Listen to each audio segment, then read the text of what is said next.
ये छोटा सा डॉग है, इसके ना कीड़े हो गए थे। किसी कुत्ते ने इसके दांत मार दिया था गले पे, तो इसके कीड़े हो गए थे।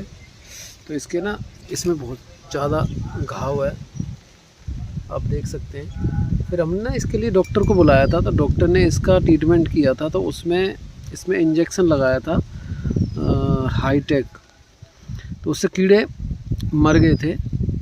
और आप देख सकते हैं कि अब आराम से ये रिलैक्स है। तो मैंने सोचा ये छोटा सा वीडियो बना करके मैं आपको लोगों को जानकारी दूं। इसके लिए क्या करना होगा, आपको हाईटेक इंजेक्शन लगाना होगा 1 ml, और एक स्प्रे आएगा 120 रुपये का।